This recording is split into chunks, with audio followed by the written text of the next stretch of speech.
Hi friends, welcome back to our channel. ఈరోజు మనం రాగి సంగటి నాటుకోడి పులుసు సూపర్ కాంబినేషన్ అండి. చాలా టేస్టీగా ఉంటుంది, తప్పకుండా ట్రై చేయండి. ముందుగా మనం ఈ రాగి సంగటి కోసం బియ్యాన్ని తీసుకుందామండి. ఒక కప్పు రాగి పిండి వేసుకుంటే ఒక పావు కప్పు బియ్యం అనేవి వేసుకోవాలి. నేను ఈ కప్పు రాగి పిండి అనేది తీసుకున్నాను. దీనికి నేను పావు కప్పు బియ్యాన్ని కడిగి పక్కన పెట్టుకున్నాను. ముందుగా మనం ఈ కప్పుతో వాటర్ని కొలుచుకుందాము. ఈ కప్పుతో పిండి వేసుకున్నాం కదా, 3 కప్పులన్నర అనేది వాటర్ అనేది పడుతుందండి. పర్ఫెక్ట్గా సరిపోతుంది సంగటికి. 3 కప్పులన్నర మనం కొలిచి పక్కన పెట్టుకొని ఇలా పెద్ద గిన్నెలో పోసుకోవాలి. ఇప్పుడు మనం దీంట్లో కడిగి పెట్టుకున్న ఈ బియ్యం ఉన్నాయి కదండి, వీటిని వేసేసుకుందాము. ఇవి చక్కగా ఉడకాలండి, మెత్తగా ఉడికేంత వరకు ఉడికించుకోవాలి. ఇలా పైన ఇలా తెట్టలాగా వచ్చింది, తీసి పక్కన పడేయండి. బియ్యంలో వస్తుంది అలా.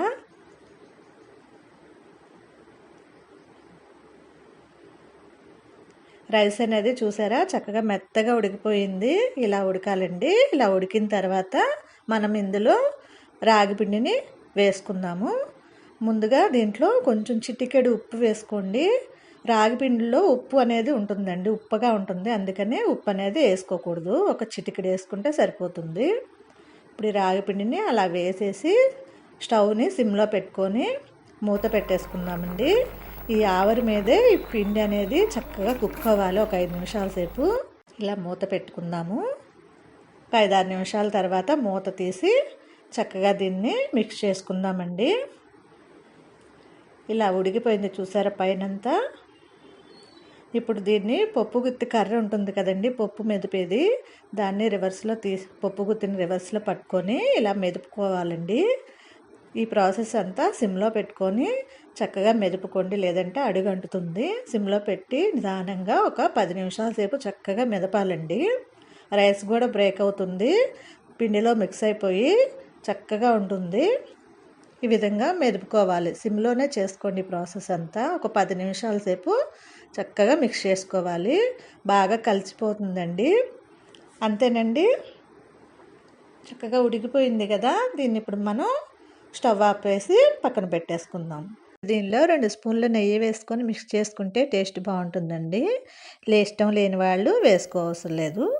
ఇప్పుడు దీన్ని కొంచెం కొంచెంగా వేడిగా ఉన్నప్పుడే ప్లేట్లో వేసుకొని మనం వీటిని ముద్దల్లాగా చుట్టుకోవాలి. చల్లటి నీళ్ళల్లో చెయ్యిని తడుపుకొని చేత్తో చక్కగా ఇలాగా ముద్దల్లాగా చుట్టుకోవాలండి. మనం తీసుకున్న పిండికి ఇలాంటి ముద్దలు 4 అవుతాయండి. ఇప్పుడు మనం కుక్కర్లో చికెన్ని ఉడికించుకుందాము. ఇది నాటుకోడి చికెన్ అండి. 1 కేజీ తీసుకున్నాను నేను. దీన్ని ఉడికించుకుందాం అండి. ఫస్ట్ దీన్ని ఎక్కువసేపు ఉడుకుతుంది కాబట్టి ముందుగా కుక్కర్లో వేసి ఉడికించుకోవాలి ఈ చికెన్ని. దీంట్లో మనం బిర్యానీ ఆకు 1, అలాగే 1 స్పూన్ ఉప్పు, చికెన్కి సరిపడే ఉప్పు, అలాగే 1/2 స్పూన్ పసుపు, అలాగే 1 ఫుల్ స్పూను కారం అనేది వేసుకుంటే చక్కగా ముక్కలకు పడుతుందండి. అలాగే అల్లం వెల్లుల్లి పేస్ట్ 1 స్పూన్ వేసుకోవాలి. వేసుకొని 1 అర గ్లాస్ వాటర్ అనేది పోసుకొని దీన్ని కుక్ చేసుకుందాము. స్టవ్ మీద పెట్టుకొని ఒక 5-6 విజిల్స్ వచ్చేంత వరకు మనం దీన్ని కుక్ చేసుకోవాలి. ఇప్పుడు ఇది ప్రెషర్ తగ్గేదాకా ఉంచుకుందాము. ప్రెషర్ తగ్గిపోయిందండి. ఇప్పుడు ఓపెన్ చేద్దాము. చూసారా చక్కగా ఉడికిపోతుందండి. ముక్క అనేది మెత్తగా అవుతుంది 5-6 విజిల్లు వేయించుకుంటే. ఇప్పుడు దీన్ని కుక్ చేసుకుందాము. ప్యాన్ పెట్టుకొని దీంట్లో ఆయిల్ వేసుకుందామండి. ఒక 150 గ్రాముల పైనే ఆయిల్ పడుతుందండి. దీంట్లో 1 టేబుల్ స్పూన్ అల్లం వెల్లుల్లి పేస్ట్ మళ్ళీ వేసుకొని వేయించుకోవాలి. ఫ్లేవర్ బాగుంటుంది ఇలా కొంచెం వేసి వేయించుకుంటే. కొంచెం వేగినాక దీంట్లో కొంచెం కరివేపాకు వేసుకుందాము.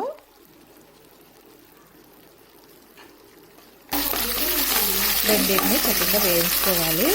ఇది కొంచెం వేగినాక దీంట్లో ఉల్లిపాయలు వేసుకుందామండి. పెద్ద సైజు ఉల్లిపాయలు నేను 2 తీసుకున్నాను.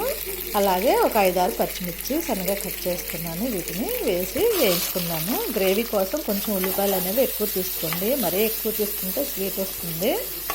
ఇలా పెద్ద సైజువి 2 తీసుకుంటే సరిపోతాయి కేజీ చికెన్కి.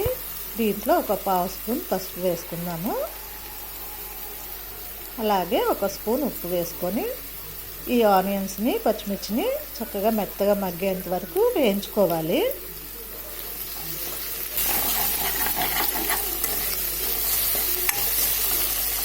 సాఫ్ట్ అవ్వాలండి ఈ ఉల్లిపాయలు, అప్పటిదాకా వీటిని వేయించుకోవాలి. వేగితేనే టేస్ట్ బాగుంటుంది. ఇలా వేగే కదండి. ఇప్పుడు దీంట్లో చికెన్ మనం కుక్కర్లో చికెన్ వేసేసుకున్నాము. వాటర్తో కలిపి చికెన్ వేసేసుకొని కొద్దిసేపు ఈ వాటర్ ఎగిరేంత వరకు ఎగిరించుకోవాలండి. ఒక హైలో పెట్టుకొని స్టవ్ని మనం కొంచెం దగ్గరకు ఎగిరేంత వరకు ఎగిరిపెడదాము.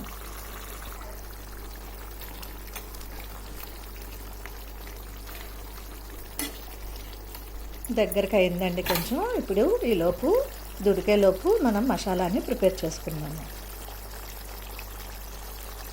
మిరియాలు ఒక 1/2 స్పూన్ వేసుకుందాము. దాల్చిన చెక్క ఒక 2 ఇంచుల ముక్కలు 2 వేసుకోవాలి. అలాగే లవంగాయలు ఒక 7-8 వేసుకోవాలి. అలాగే యాలకులు ఒక 4, అలాగే స్టార్ మొగ్గలు 4 రేకులు, అట్లాగే 2 స్పూన్ల ధనియాలు, పచ్చి కొబ్బరి ఒక 1/4 చిప్ప అంతా వేసుకోవాలండి. పచ్చి కొబ్బరి టేస్టీగా ఉంటుంది. బిర్యానీ ఆకు ఒకటి వేసి చక్కగా మిక్సీ పట్టుకోవాలండి.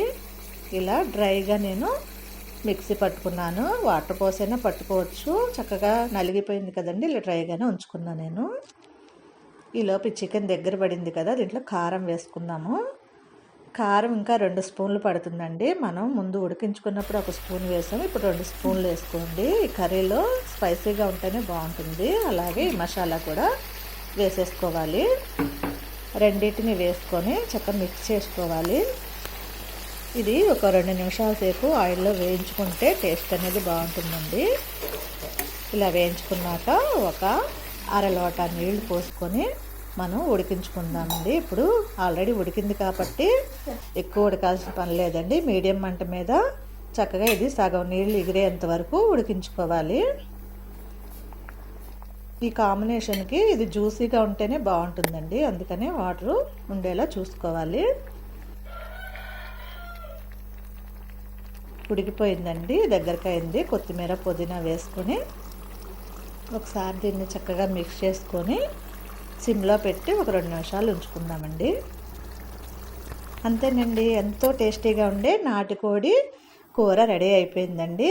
ఇప్పుడు దీన్ని మనం బౌల్లోకి సర్వ్ చేసుకుందాము.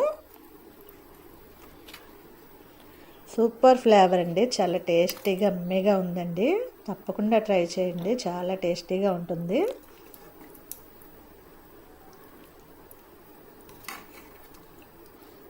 ఇలా జ్యూసీగా ఉంటేనే ఈ రాగి సంగటిలోకి టేస్టీగా ఉంటుందండి. ఎంతో టేస్టీగా ఉండే నాటుకోడి చికెన్ కర్రీ రెడీ అయిపోయిందండి. ఇప్పుడు ఈ రాగి సంగటితో కలిపి తింటుంటే సూపర్గా ఉంటుందండి. తప్పకుండా ట్రై చేయండి. వీక్లీ వన్స్ అయినా సరే ఈ కాంబినేషన్లో అనేది తింటే హెల్త్కి కూడా చాలా మంచిదండి. ఇప్పుడు మనం దీన్ని టేస్ట్ చేద్దామండి. ఇలా చక్కగా కూర వడ్డించుకొని నాటుకోడి చికెన్ కర్రీ ఈ కాంబినేషన్లో అయితే సూపర్ ఉంటుందండి. టేస్ట్ చాలా టేస్టీగా ఉంటుంది. తప్పకుండా ట్రై చేయండి. చాలా సాఫ్ట్గా ఉంటుందండి. చూడండి, చాలా సాఫ్ట్గా ఉంది కదా. దీన్ని ఇప్పుడు మనము కూరలో డిప్ చేసుకొని తింటే యమ్మీ అండి, చాలా బాగుంటుంది.